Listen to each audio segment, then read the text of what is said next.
Olá, povo de Deus! Estamos iniciando a nossa live das 20 horas em ponto. E hoje com o tema O Acampamento do Mar Vermelho. Nós temos falado sobre os acampamentos de Israel. E vamos aqui fazer uma recapitulação desses acampamentos, porque nós não podemos perder as conexões existentes entre esses acampamentos. Então nós temos aqui Israel, ele sai de Refidim e ele chega no Monte Sinai. O relato desta viagem de Refidim até o Monte Sinai, ele passa por 10 acampamentos. 1, 2, 3, 4, 5, 6, 7, 8, 9, 10 acampamentos. Cada acampamento diz respeito a um aspecto da nossa experiência cristã. Há um paralelo entre estes 12 acampamentos, se nós contarmos o ponto de saída e o ponto de chegada, com as fases da nossa experiência cristã. O primeiro acampamento, seja bem-vinda, Rita. O primeiro acampamento é o acampamento de Refidim. Israel vivia como escravo no Egito até ser liberto. O paralelo de Refidim diz respeito ao crer e ser batizado. A nossa primeira experiência cristã, ela se completa quando recebemos Jesus como Salvador e somos batizados nas águas, passando a fazer parte de uma igreja cristã. O segundo acampamento é o acampamento de Sucote. Sucote significa tendas. Ele lembra que nós somos peregrinos e devemos ser discipulados. Ide por todo mundo, pregai o evangelho a toda criatura, batizando-as em nome do Pai, do Filho e do Espírito Santo e discipulando-as. Então, ensinando-as a guardar todas as coisas que eu tenho dito até a minha volta. Então nós temos aqui o discipulado, o segundo acampamento, que é o acampamento de Sucote. O terceiro acampamento é o acampamento de Etã. O acampamento de Etã, ele fala a respeito de renovação da mente e transformação do coração. É quando nós nos tornamos a imagem de Cristo. Então, renovação e transformação. O acampamento seguinte é o acampamento de Migdol. O acampamento de Migdol é aquele momento em que Israel se vê aprisionado no deserto. Deus entra com mão forte, abre o Mar Vermelho, Israel cruza o Mar Vermelho e todos os soldados são mortos dentro das águas. Este acampamento, ele fala a respeito da liderança do Espírito Santo e da provisão de Deus para a nossa jornada. Migdol lembra a liderança do Espírito Santo e a provisão de Deus para a nossa jornada. Depois nós temos o acampamento de Mara. O acampamento de Mara, ele trabalha com cura interior,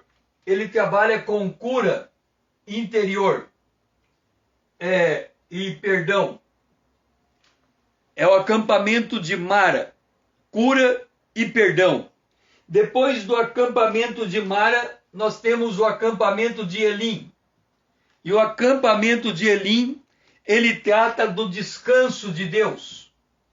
Nós, quando entramos no descanso de Deus, descansamos de nossas obras.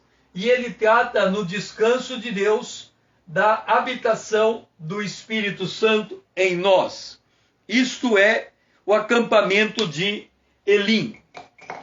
Agora, para nós encontrarmos o próximo acampamento, nós temos que ler em 2 lugares. A sequência dos acampamentos, elas estão em Êxodo, começando no capítulo 12, para chegar no Monte Sinai, nós vamos até o capítulo 20.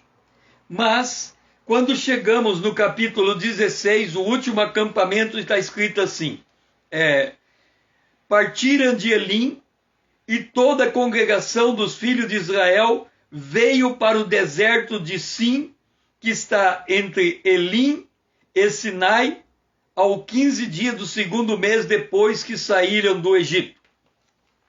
Quando nós lemos o livro de Êxodo, no capítulo 16, o acampamento, eles estavam no acampamento de Elim, que é um oásis, e eles foram para acampar no deserto de Sim. No entanto, esta mesma lista que nós encontramos em Êxodo, no capítulo 12 até o 20, nós encontramos a lista dos acampamentos de Israel em Números, capítulo 33. E Números, capítulo 33, no verso 10, é apresentado um acampamento intermediário não citado no livro de Êxodo.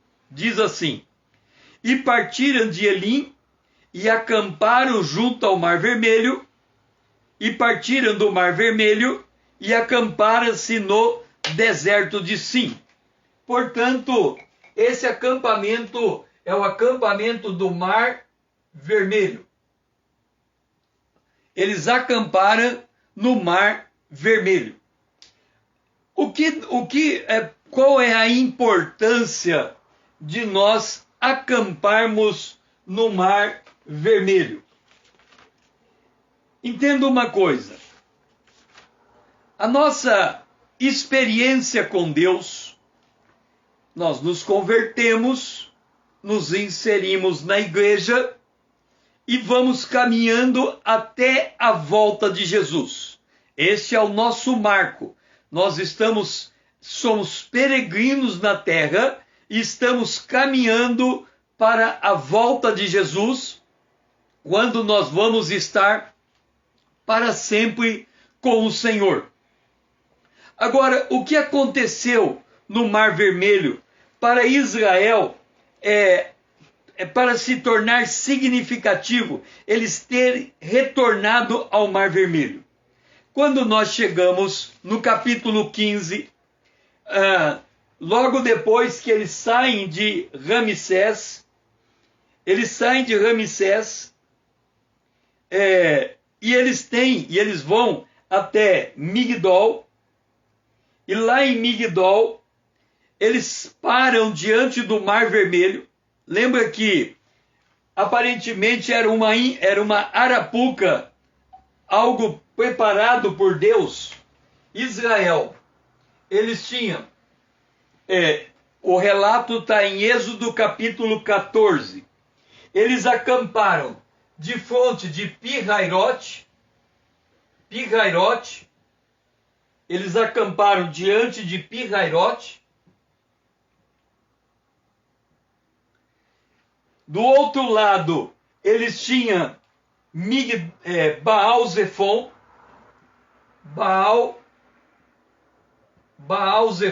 Baal-Zefon significa Deus mosca.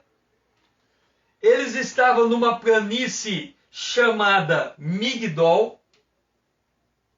Eles estavam num lugar chamado Migdol. E diante deles tinha o Mar Vermelho. O que acontecia? Esta região aqui, veio o exército de Faraó. O exército de Faraó veio para matar Israel. Lembra que Israel eram 600 mil homens de pé, portanto uma população de 3 milhões de pessoas, de 2 a 3 milhões de pessoas. E quando o exército se aproxima e é impossível vencer a velocidade do exército, porque eles estavam andando a pé, no passo dos animais, e o exército vinha correndo em carros e cavaleiros. O que acontece?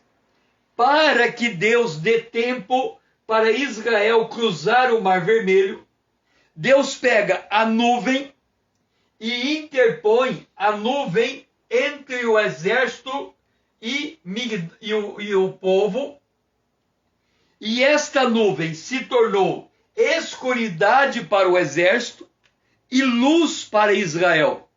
Então o exército teve que andar de noite, no escuro, e aí os cavalos devem ter começado a bater uns nos outros, caírem, e Deus ainda fez mais.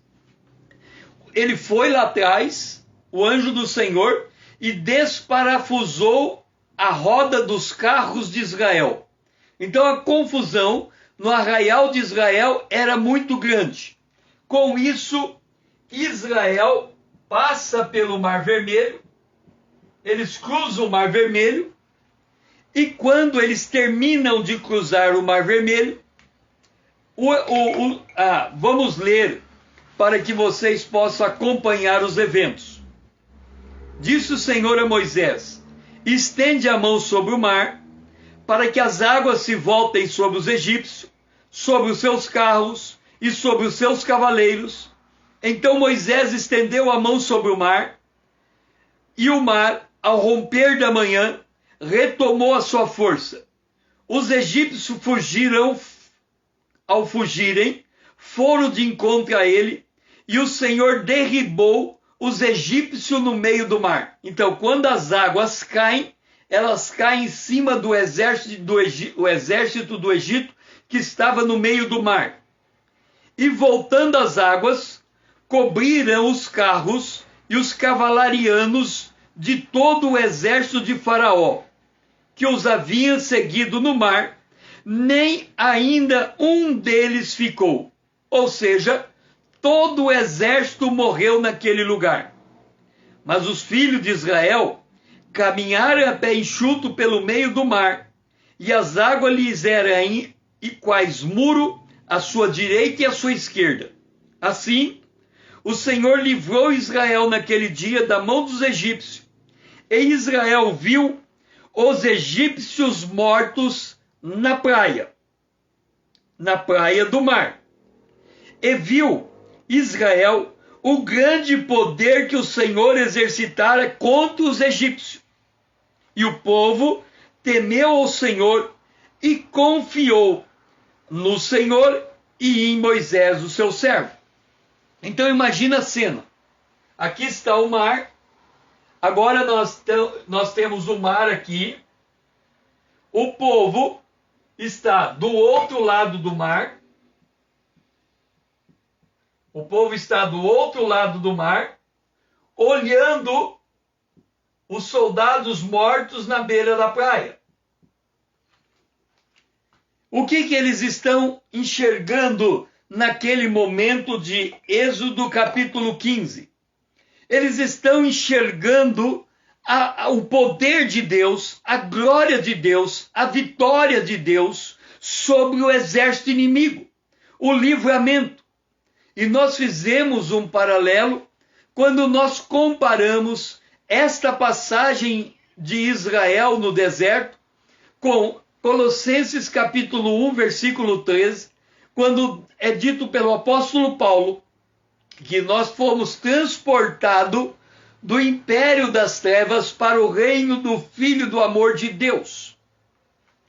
É muito importante que nós tenhamos em mente esta passagem, porque quando nós andamos na rua e quando nós vemos a violência do nosso em volta de nós, quando nós vemos o mundo sacudido por terremotos, por furacão, por maremoto, quando nós vemos região com enchente, outras com seca, quando nós vemos a terra em desequilíbrio climático, quando nós vemos os homens em guerra se matando uns aos outros, e nós nesse mundo fica muito difícil nós entendermos que nós não pertencemos a este mundo, em que pese o fato de estarmos andando nele. O drama desse mundo é que o mundo jaz no maligno e nós estamos no reino de Deus, sendo o nosso Deus o soberano sobre esse reino. Então, quando nós olhamos para o mundo e olhamos para nós, muitas vezes a gente não consegue perceber que há uma diferença radical e fundamental no que Deus operou em nossa vida. Veja uma coisa, por que nós estamos aprendendo essas jornadas de Israel? Quando nós chegarmos na penúltima jornada, última jornada antes de chegar no Monte Sinai, nós vamos descobrir pelo livro aos Hebreus que Deus, presta bem atenção, Deus não se agradou da maior parte do povo que saiu do Egito. Entenda uma coisa, só 2 pessoas, Josué e Caleb, saíram do Egito e entraram na terra prometida. O restante morreu no deserto. Quando nós falamos que uma geração inteira morre no deserto e uma geração se levanta dessa geração e entra na terra prometida,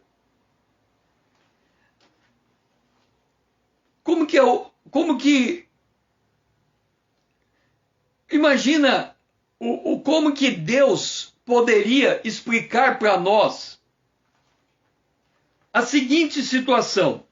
Efésios capítulo 2,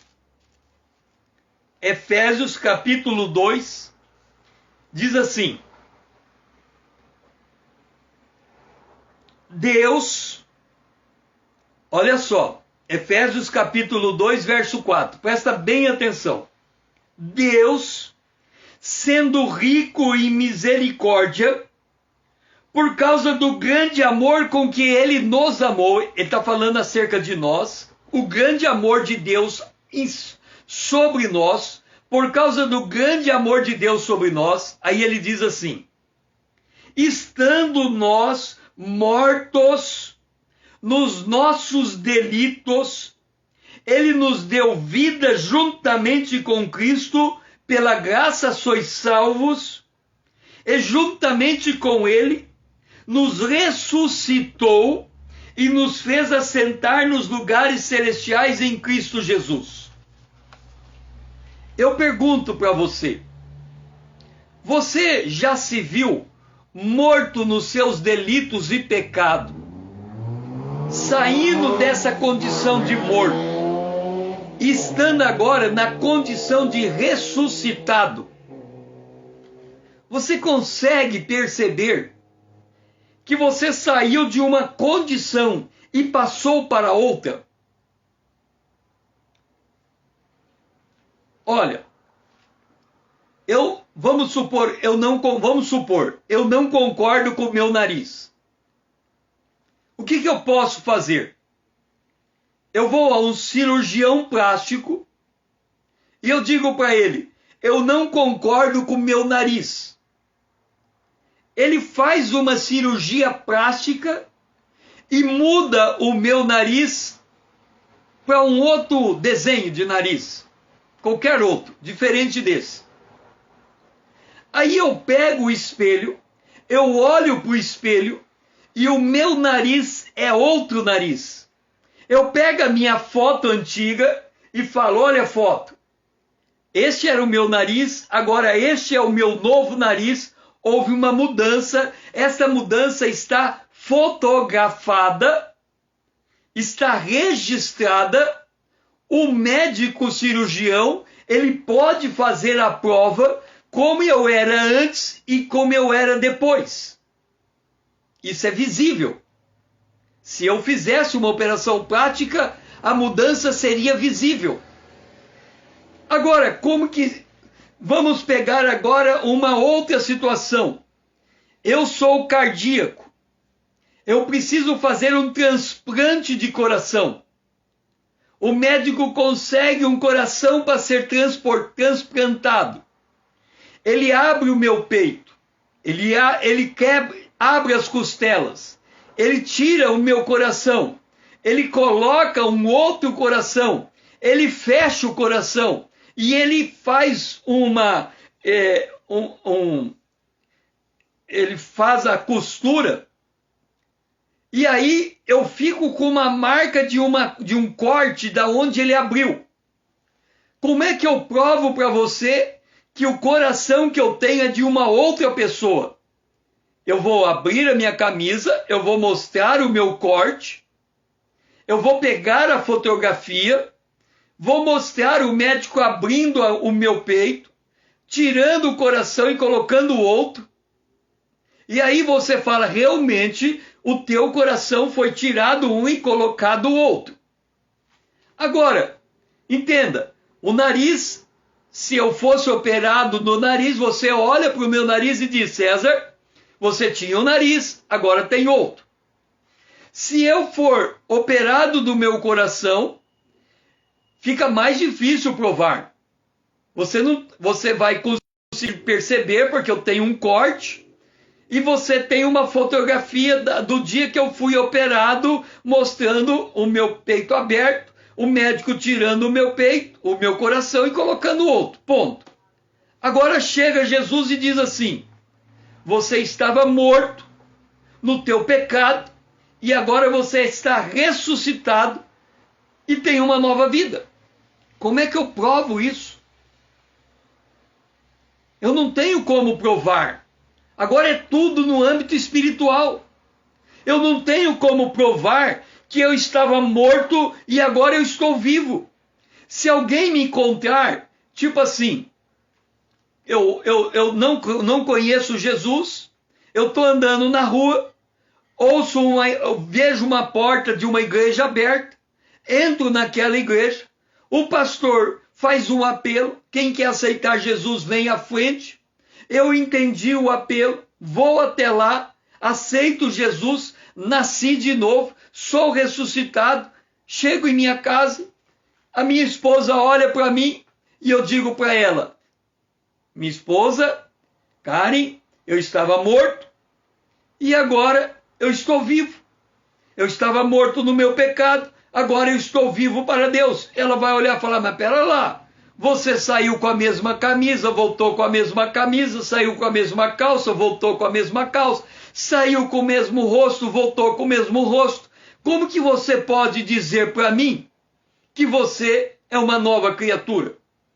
Não tem nenhum elemento olhando para você que possa mostrar que houve esta mudança. Agora, vamos para o Mar Vermelho. Israel sai do Mar Vermelho, ele olha para o mar e ali está os mortos, os soldados mortos. Eles estão vendo. Depois eles seguem viagem.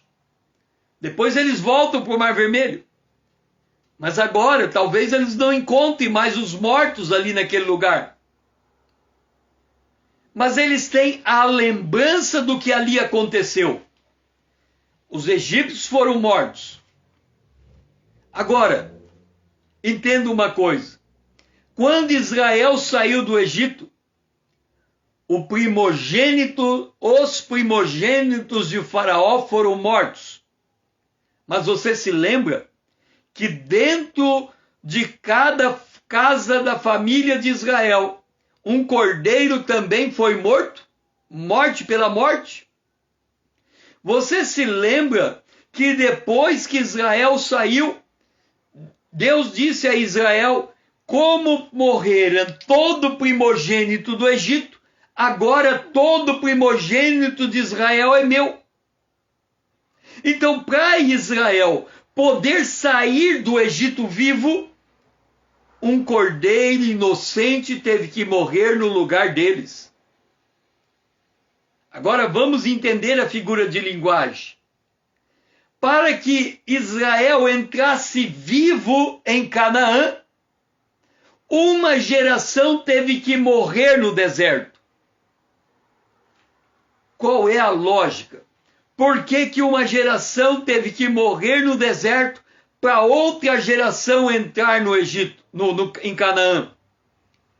Porque o homem natural não pode herdar o reino de Deus. A carne e a corrupção não pode herdar o reino de Deus.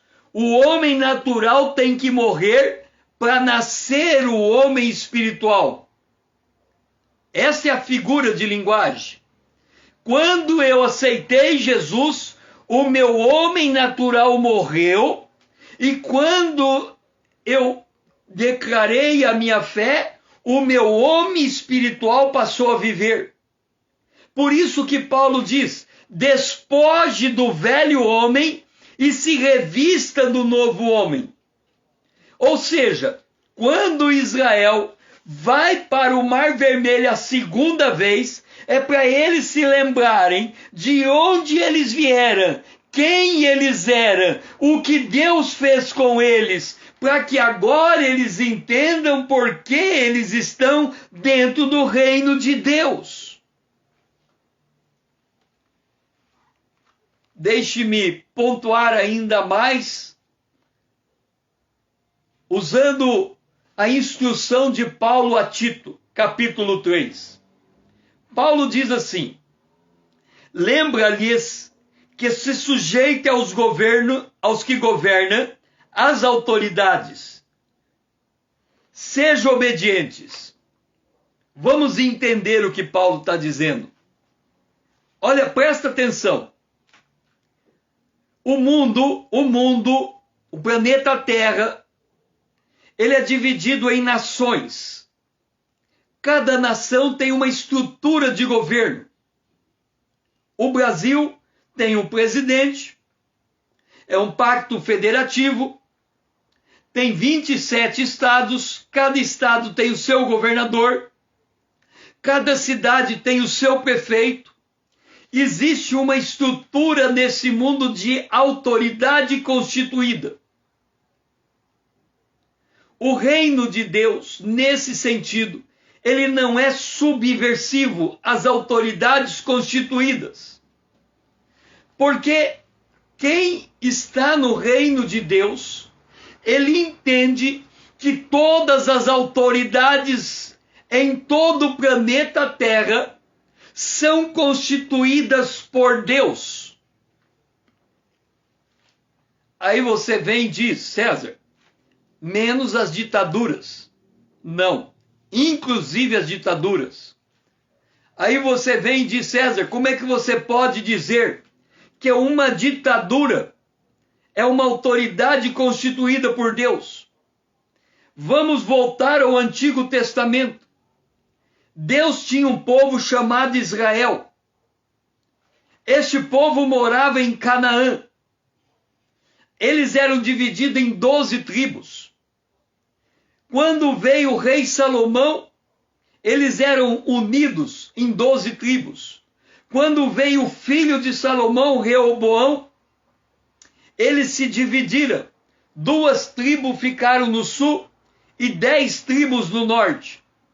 As 10 tribos do norte, porque se afastaram do templo de Israel, aquelas 10 tribos constituíram um bezerro de ouro e passaram a praticar idolatria.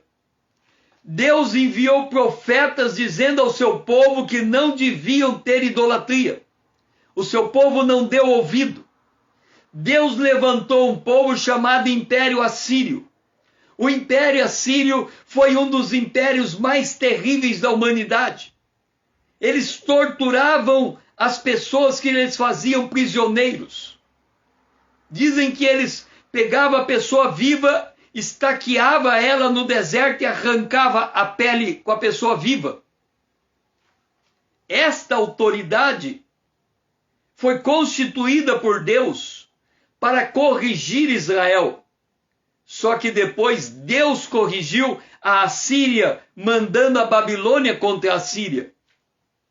Então Deus constitui governos, seja eles governos justos ou injustos, porque os governos justos são abençoados e os governos injustos, depois Deus manda um governo justo contra este.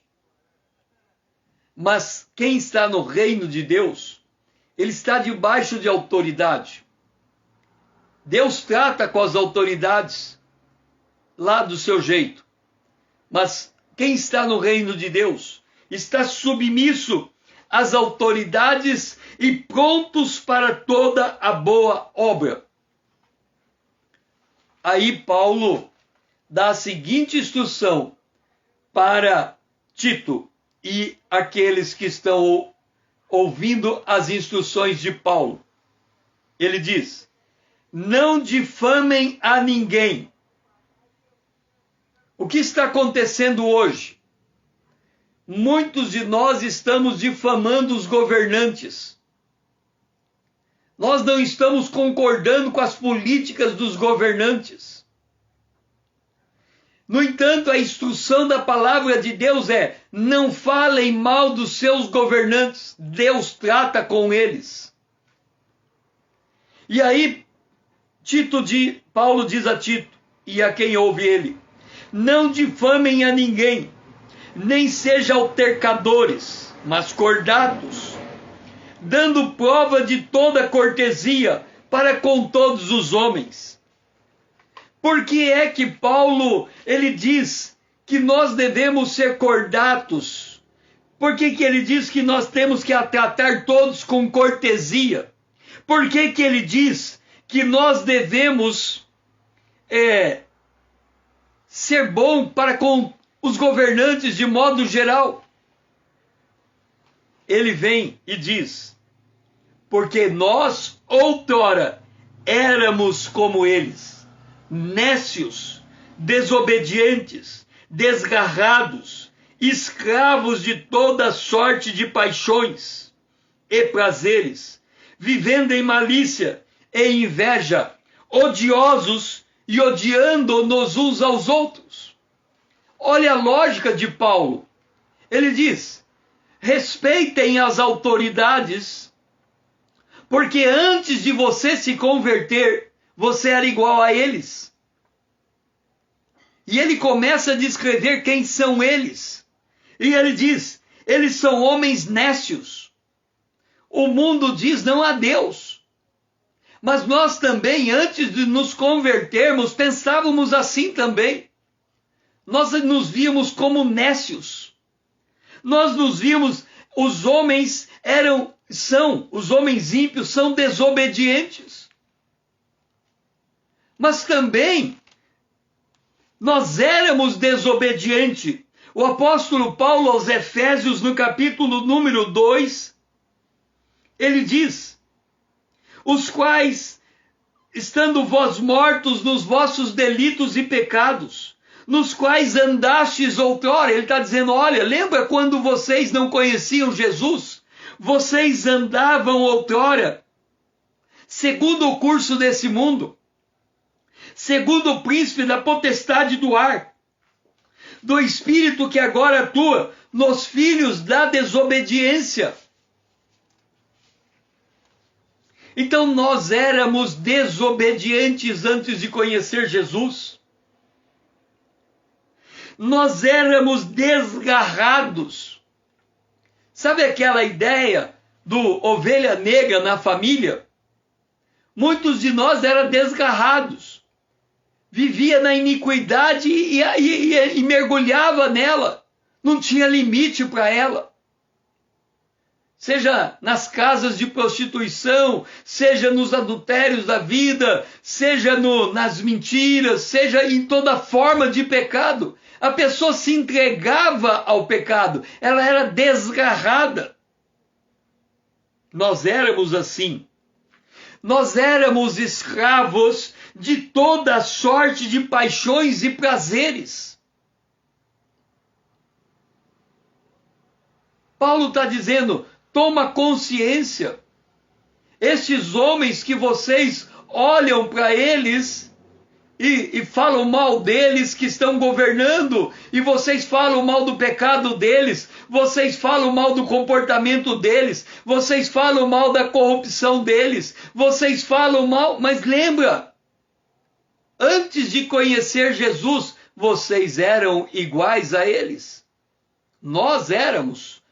Quando ele fala aqui aos Efésios, ele fala, ele nos deu vida, ele vos deu vida, estando vós mortos. Aí depois ele muda, entre os quais todos nós andávamos outrora, ele se inclui. E Paulo continua dizendo, vivendo em malícia e inveja. É só você ir num bar, onde só tem homem, e você vê os comentários maliciosos. Paulo está dizendo, mas nós também vivíamos desse jeito, odiando-nos, odiosos e odiando-nos uns aos outros. Não imperava o amor quando estávamos perdidos no pecado. E aí Paulo diz assim, quando, porém, se manifestou a benignidade de Deus, nosso Salvador, e o seu amor para com todos, não por obras de justiças praticadas por nós, mas segundo a sua misericórdia, ele nos salvou, mediante o lavar regenerador e renovador do Espírito Santo, que ele derramou sobre nós.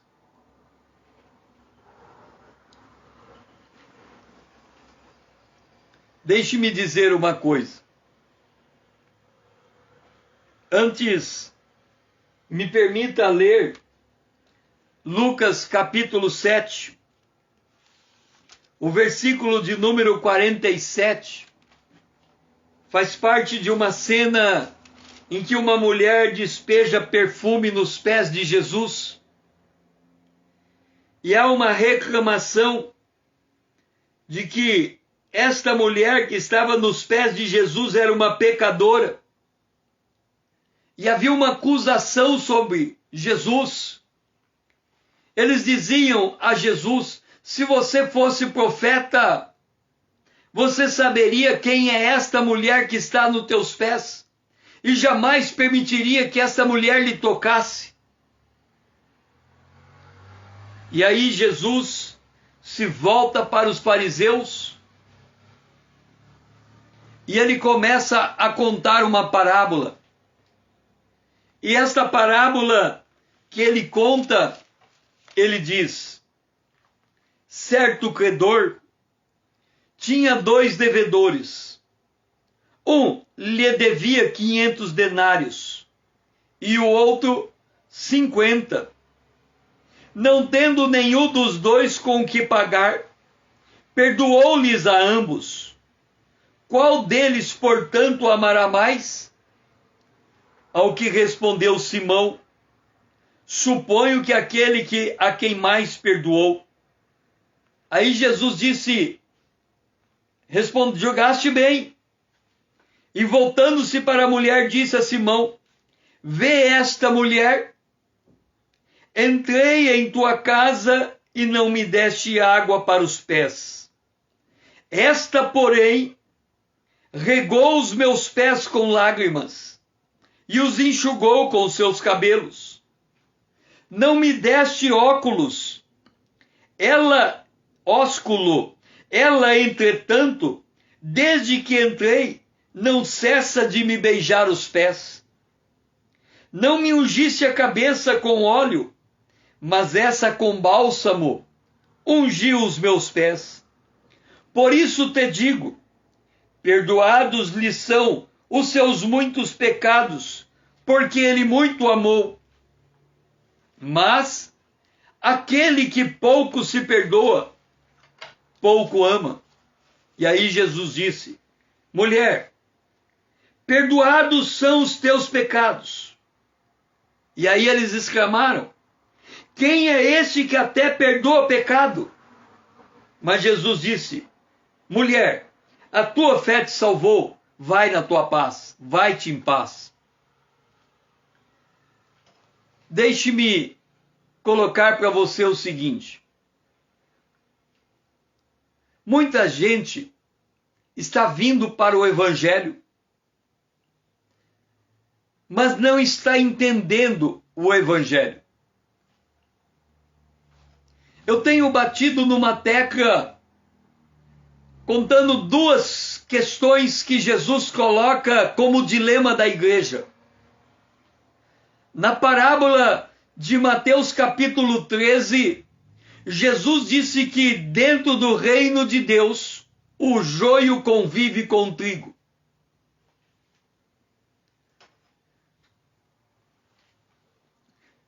Na parábola em Mateus capítulo 24, falando da volta de Jesus, ele diz que o reino de Deus é semelhante a 10 virgens, 5 loucas, 5 sábias. E o que distinguiu a louca da sábia, as loucas das sábias, era que as sábias tinham azeite quando o noivo chamou. É sabido no Novo Testamento que o azeite é a representação do Espírito Santo. Se nós temos 10 noivas virgens, existem duas maneiras de se ter a virgindade. Na verdade, devia ser uma só, mas existem duas. Fisicamente, uma mulher pode manter a sua virgindade até o tempo em que ela determinar, por exemplo, o seu casamento. E aí se diz, esta mulher casou virgem, ou seja, sem ter tido relação sexual com um homem. Uma outra maneira de ter a virgindade é uma mulher prostituta, que não é virgem de forma alguma, se arrepender dos seus pecados, ser lavada e remida pelo Espírito de Deus e se tornar equivalente a uma virgem, mesmo que fisicamente ela não seja mais. Aí você vai dizer, César, você está falando que é possível uma pessoa ex-prostituta ser vista aos olhos de Deus como uma virgem? O apóstolo Paulo diz na carta aos Coríntios que nós somos como uma virgem pura sendo preparada para um esposo. Aí voltamos ao caso das 10 virgens. 5 virgens são fisicamente virgens. 5 virgens podem ser fisicamente virgens, mas elas têm um diferencial, elas têm o azeite com elas. E é o azeite que dá dignidade à sua virgindade. Quando vem o Senhor e toca, e chama, as 5 virgens com azeite sobem. As 5 virgens sem azeite ficam e a porta é fechada.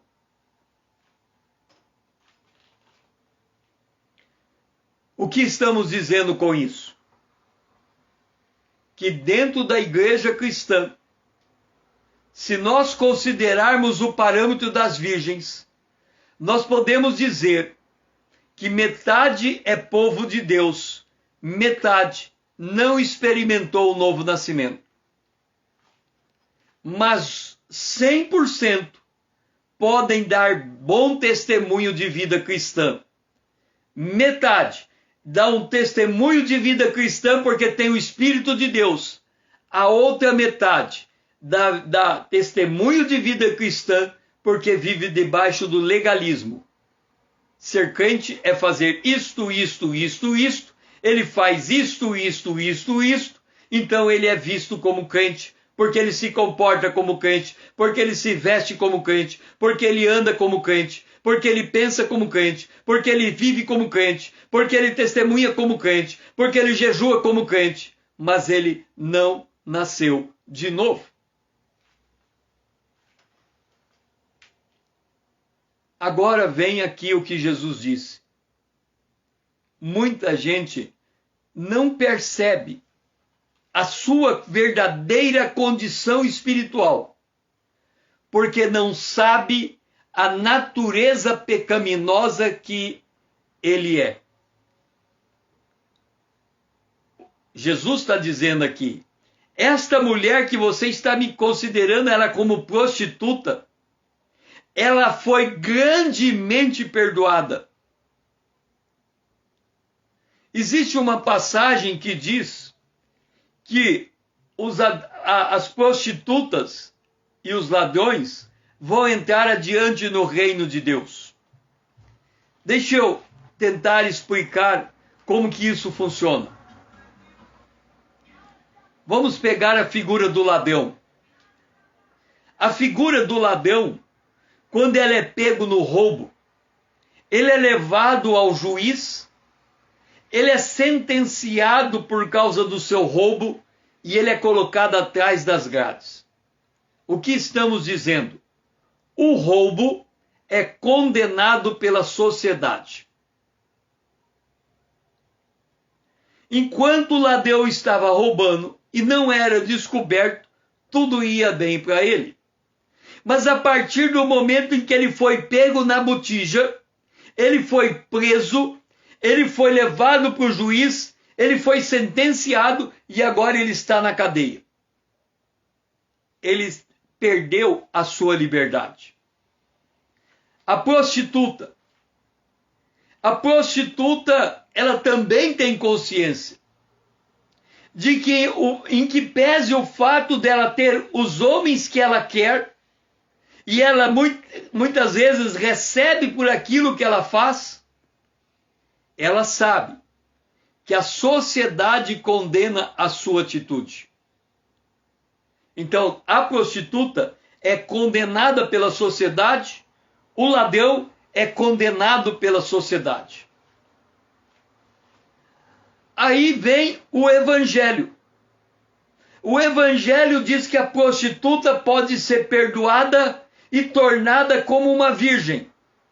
Que o ladrão pode ser perdoado e tornado como um homem bom. Tanto a prostituta quanto o ladrão, que já são condenados pela sociedade, quando descobrem que o Deus do céu não lhes condena, antes que Jesus morreu no lugar deles, eles prontamente abraçam o evangelho. E a vida deles é uma mudança radical. Quem furta, não furte mais. Quem prostitui, não prostitua mais. Só o fato dela não mais se prostituir, só o fato dele não mais roubar, mas ele sentir e ela sentir uma paz dentro deles, que lhes dá a garantia, a certeza e a convicção de salvação, torna esses dois exemplos pessoas profundamente gratas, porque te libertou da acusação dos homens e da acusação de Deus. Quer dizer, da acusação que vem pelo pecado. Quem muito amou, muito foi perdoado, muito amou. O ex-ladrão e a ex-prostituta amam a Deus desmesuradamente, incomensuravelmente. Agora, um outro, igualzinho aquele fariseu, ele ora, Senhor, te dou graça que eu não sou como os outros homens, eu não roubo, eu não mato, eu não furto, eu não adultero. A vida dele é mediana. A sociedade não condena, pelo contrário, aplaude o seu comportamento, aplaude a sua atitude, aplaude o seu posicionamento. Este homem dá esmola, este homem, ele tem obra de beneficência, Esse homem trabalha e sustenta a sua família. Então, olhando para todos os parâmetros da sociedade, este homem é um homem bom, é um homem trabalhador, é um bom exemplar cidadão, cumpre os seus deveres, ele nunca rouba, ele nunca mente. Ele tem um padrão, um senso de justiça própria, que comparativamente aos demais homens, ele é um exemplo de vida. Ele é o tipo do homem, ou ela é o tipo da mulher, que quando o pai e a mãe vai passando com o seu filho, olha para essa pessoa e diz, olha, eu gostaria que você fosse igual àquela ali. É um exemplo de vida, é um exemplo de comportamento, é um exemplo de atitude. Aí essa pessoa ouve o evangelho, que Jesus morreu pelos pecados dela. Ela olha e diz, que pecado? Eu sei do pecado da prostituta, eu sei do pecado do ladrão, mas que pecado que eu tenho? Eu nunca roubei, eu nunca matei, eu nunca furtei, eu nunca adulterei. Eu tenho a minha família, eu construo a minha casa. A minha vida é uma vida que aos olhos da sociedade eu sou um exemplo de vida. Uma pessoa como esta, mesmo ouvindo o evangelho, ela tem pouca noção do pecado. O que fazer nessa condição? Entenda uma coisa. Se você é uma ex-prostituta ou um ex-ladrão, se o que você fazia antes de vir para Jesus, a sociedade também te condenava, e quando você veio para Jesus, você mudou da água para o vinho, glória a Deus por sua vida, você consegue entender o grande amor de Deus e o perdão, a extensão do perdão de Deus sobre você. Bom que dê esse testemunho. Agora, se você é de uma vida mediana, que não tem nada que você se condene, então, para você entender a tua posição diante de Deus, você tem que ir para a teologia e para a doutrina da palavra de Deus. Porque é isso que Paulo fala. Quando ele diz, lembra que vocês antes eram iguais a eles. É quando nós nos olhamos à luz da palavra de Deus. É quando deixamos a lei de Deus sondar o nosso coração. É quando nós conseguimos entender que o padrão de santidade não é algo comparativo entre os homens, mas Deus mesmo é o próprio padrão de santidade. É quando nós percebemos que a gente não faz aquilo que queremos, mas aquilo que não queremos, isso fazemos nas pequenas coisas do dia a dia. É quando o pai, ele gostaria de abraçar o filho, mas ele está tão irado que ele dá uma surra no filho. É quando a mãe, que gostaria de preparar uma boa alimentação para sua filha, mas ela está tão chateada com o comportamento da sua filha, que deixa sua filha passar fome. A gente não faz aquilo que quer, aquilo que não quer, isso é o que a gente faz. É quando a gente descobre que a essência do pecado está no nosso ego.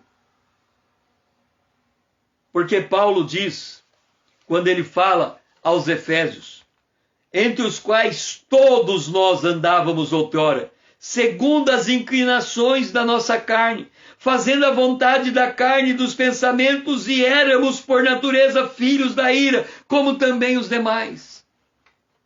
É quando eu entendo que quando eu faço a minha vontade sem consultar a vontade de Deus, esta é a natureza do pecado.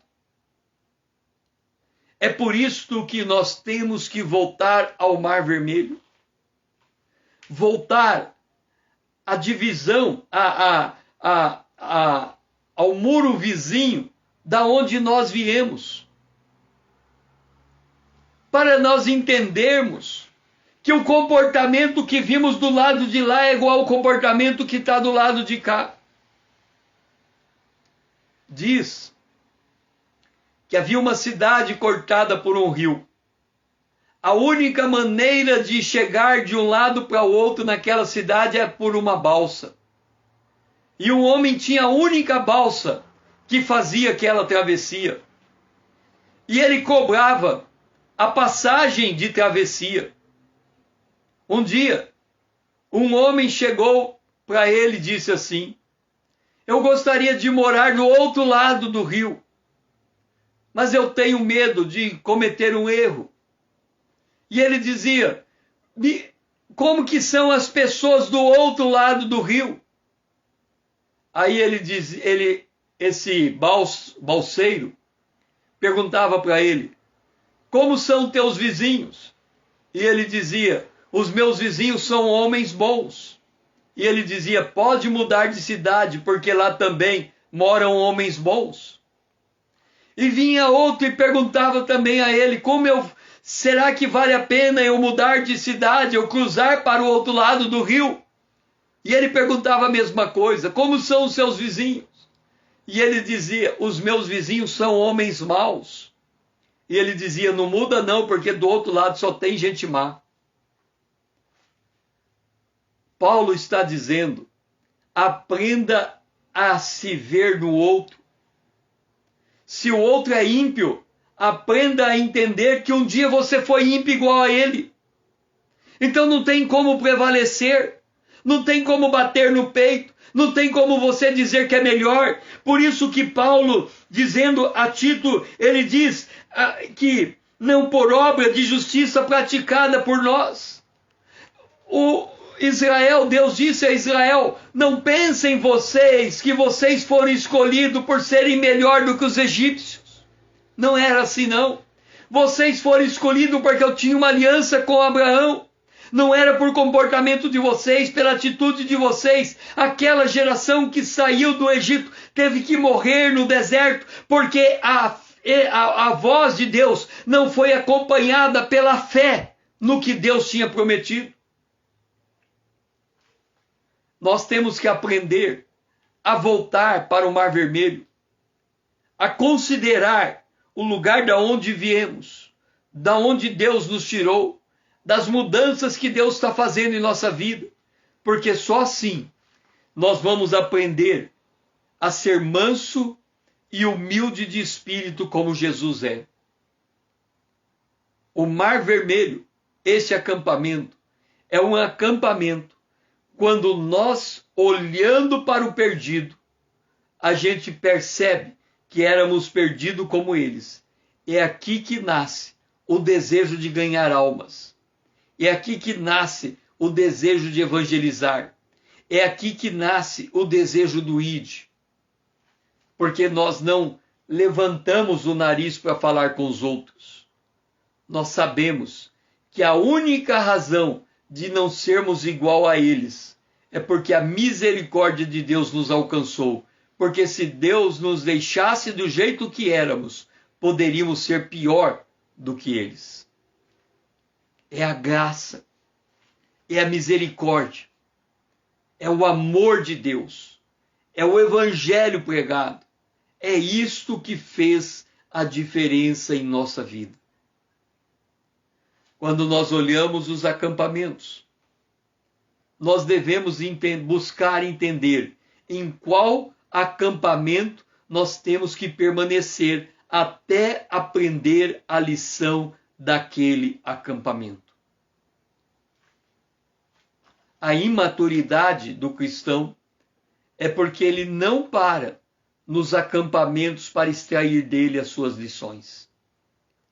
Mas nós estamos aqui com a oportunidade de aprendermos as lições desse acampamento. Cada acampamento desse, que eu estou ministrando em 1 hora, caberia um curso de 1 semana, para nós entrarmos com profundidade nesse acampamento. E isso vai mudar a nossa maneira de enxergar o mundo que nós estamos vivendo. Que o Senhor seja louvado. Foi muito bom ter você aqui junto comigo.